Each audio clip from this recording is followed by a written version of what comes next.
everybody. We are now ready to start lesson plan 2 for the Zoom presentation, and I'm going to begin by sharing the screen with you. And we're going to go over to Mount Sachs Canvas and open up lesson plan 2. And when you do, the phone is exploding here. Okay, here we go. I'll just ignore those. When you open up lesson plan 2, you're going to open up to ethical heroes from the East and the West. And the reason why I decided to put together this lesson plan is when Barry Schwartz in lesson plan 1 within his TED Talk, he argued the need for ethical heroes, and ethical heroes can serve as a great inspiration for us.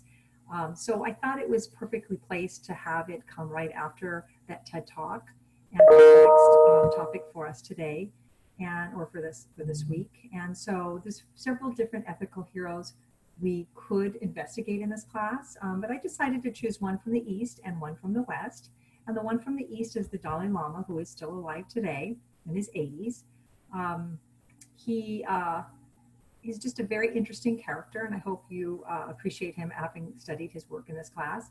And then also Martin Luther King from the West. And Martin Luther King Jr., I should say, is somebody that you may feel you're familiar with, having studied American politics, understanding his great role in transforming America and leading to a much more just society.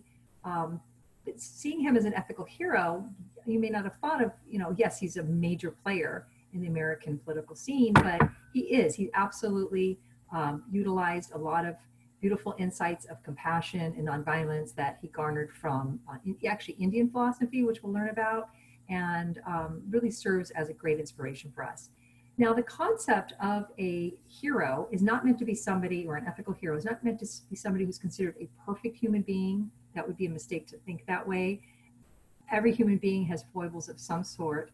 It's rather somebody who serves as an inspiration and a beacon for us to follow and become better human beings ourselves. So that is kind of how it's being defined.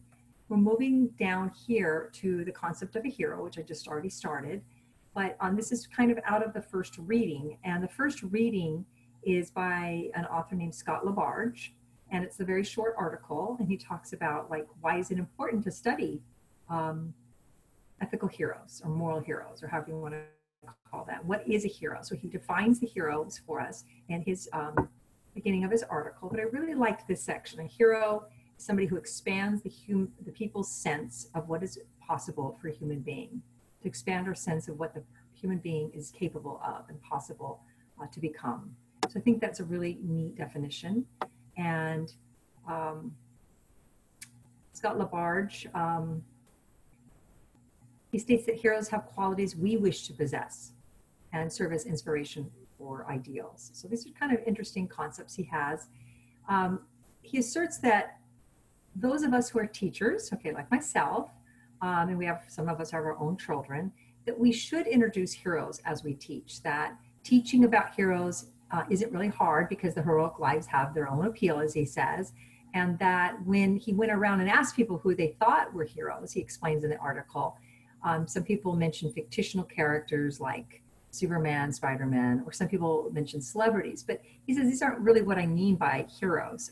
So he thinks that really exposing people to what a hero is and to the role that they play and the significant role that they can have in our lives is very important as a teacher, as a parent, and so forth.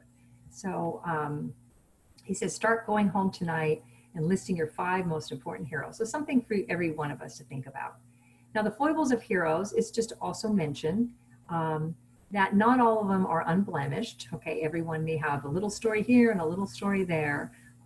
So it's not about the blemishes. It's about looking at how they expand our horizon of possibilities. I really kind of quoted that from the article as well.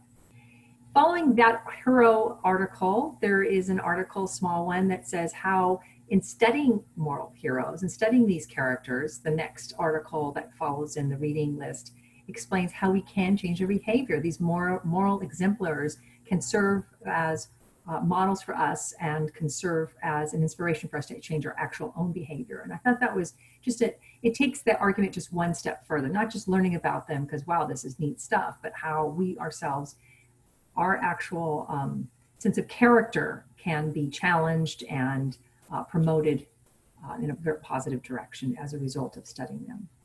So examples of ethical heroes for this class.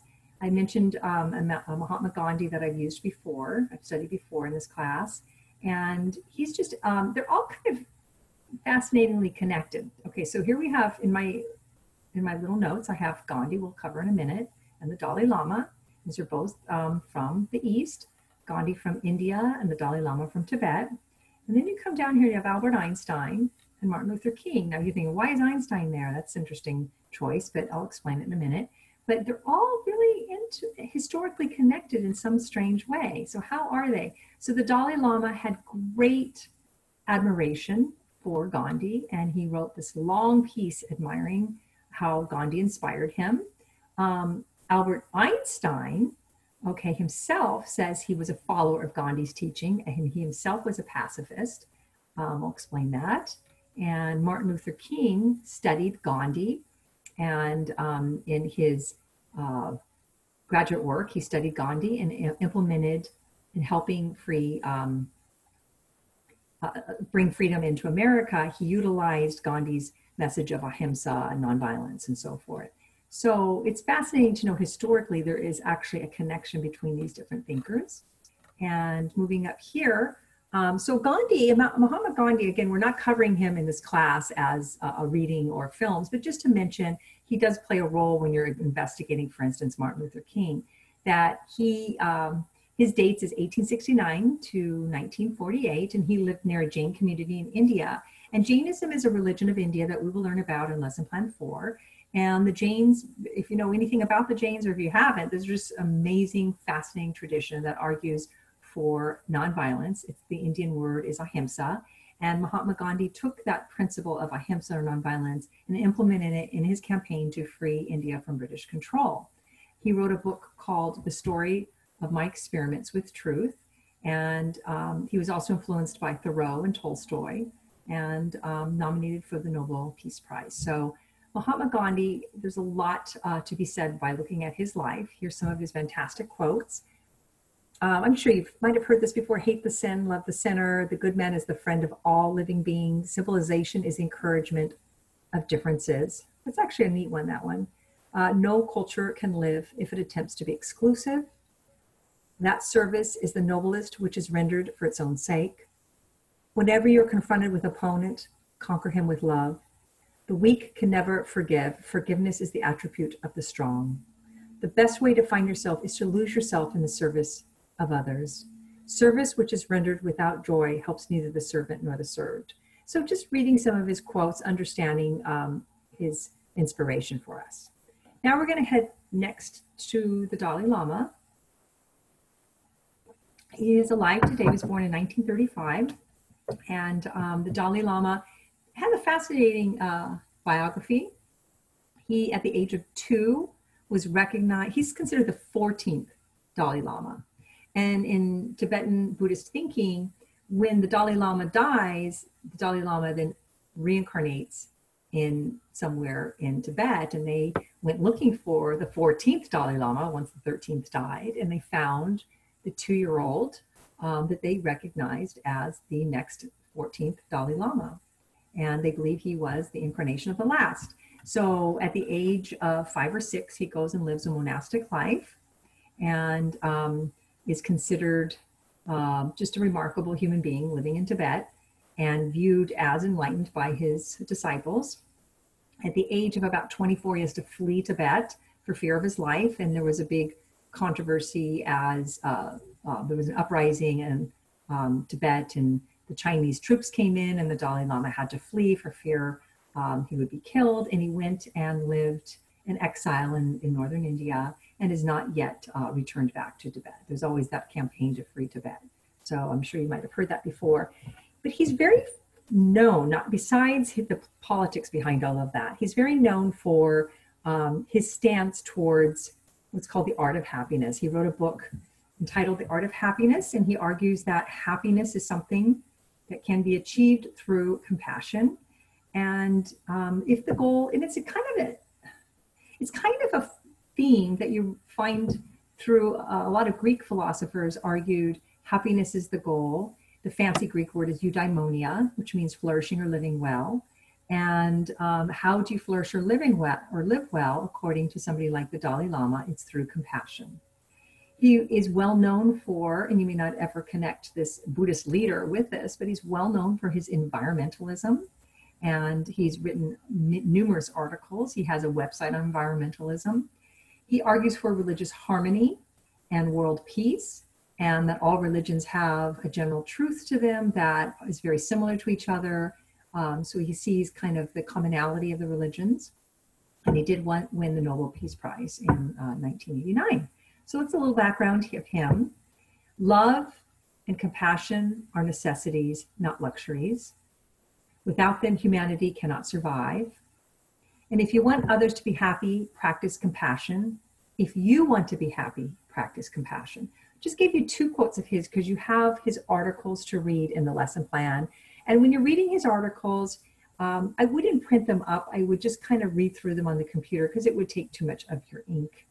Again, not practicing environmentalism in that regard. I'm just teasing. But it would certainly be easier for you just to skim through them and get the general message. One thing he did say, and I thought was kind of cool in one of his articles, is that our best teacher is our enemy. So the enemy is your best teacher, somebody who challenges you to think differently and so forth. But just kind of interesting, kind of wise insights he has.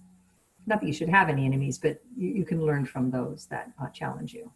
Okay, so the Dalai Lama has an interesting quote about Mahatma Gandhi, and I highlighted here ahimsa because in it he's talking about how this ancient and powerful ideas of ahimsa or nonviolence that Gandhi taught, that he also tried to implement in his life as well. So it's just kind of showing you the connection between those 2 thinkers. And then we have Albert Einstein. And Albert Einstein, for many, is also considered an ethical hero. And so why would he be placed here? And he was considered somebody who argued for pacifism, followed the teachings of Gandhi in that regard. I even have a little audio recording of him in the lesson plan where he's talking about Mahatma Gandhi.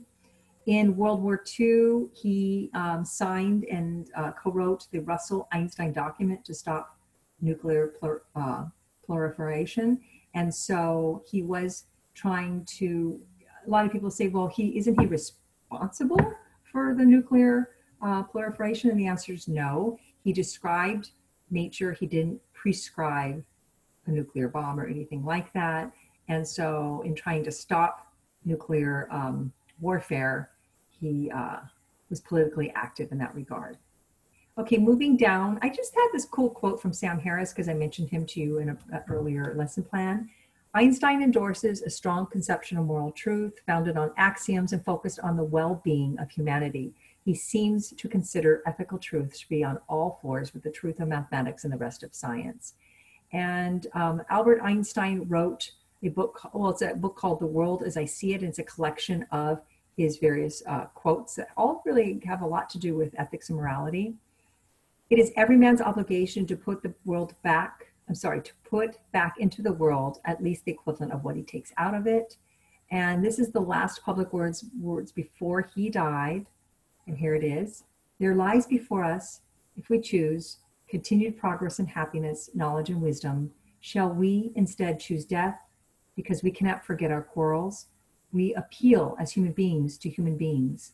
Remember your humanity and forget the rest. That's his last quote before he passes away. Now we're going to move to Martin Luther King and just have a little bit on him, and then we'll move to looking at some of the reading and films, and then I'll close. So Martin Luther King, 1929 to 1968, was a Baptist minister, and he is indeed a civil rights leader that really fought against segregation. I'm kind of reading a little bit of the notes here, but he's most famous for I Have a Dream speech that he delivered in Washington in 1963. I have the I Have a Dream speech for you. It's 17 minutes long. It's watching him like as he was giving that speech. And if you had an opportunity, 17 minutes of your day to listen to it, it is a historic, life-changing speech. It's one that when you listen to it, you kind of get chills down your spine. History students who have told me they've watched it from my class just say it's amazing. They don't know how they ever went through without watching that prior. I mean, just have that available to you on YouTube, and a lot of people don't think about watching it. It's magnificent. In 1964, he won the Nobel Peace Prize. And so that's kind of interesting. He also traveled to India in 1959 and traveled to the memorial of Gandhi there. That's interesting, the connecting. He studied Gandhi's teachings and implemented Gandhi's teachings in American politics. So a lot of people say that's interesting. So Jainism influenced Gandhi, and Gandhi influenced Martin Luther King. So in a strange and direct connection, there's Indian kind of philosophy inherent. I don't know, some people have drawn that connection here in American soil. So he opposed the Vietnam War. There's a very famous Rosa Parks bus incident and so forth that you'll read about. And then he was assassinated, sadly, as we know, and Martin Luther King Day was established in 1986. So here's some of his quotes. Darkness cannot drive out darkness, only light can do that. Hate cannot drive out hate, only love can do that. Hatred paralyzes life, love releases it. Hatred confuses life, love harmonizes it. Hatred darkens life, love illuminates it. Violence brings only temporary victories. Violence, by creating many more social problems than it solves, never brings permanent peace. The only weapon that we have in our hands this evening is the weapon of protest. That's all.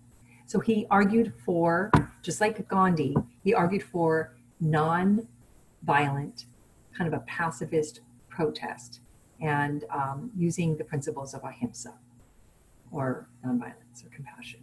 So the required reading is starting off, as I mentioned, why are heroes important, which I started talking about, Scott LaBarge, and then how we can change our behavior having studied these moral characters. And then the required reading for the Dalai Lama, and the required reading for Martin Luther King, and then the optional quotes. And this is quotes if you wanted to continue on. If you enjoyed the quote part, I don't know, maybe you felt like you had enough quotes, so that's fine too. So the films, we have required films on the Dalai Lama on happiness, his view of ethics, his view of religious harmony, his view against violence. And then the I Have a Dream speech of the Dalai Lama. So it's not the Martin Luther King one, but it's the 1 minute one the Dalai Lama gives. And then we have, if you're looking at Martin Luther King, the I Have a Dream speech is here.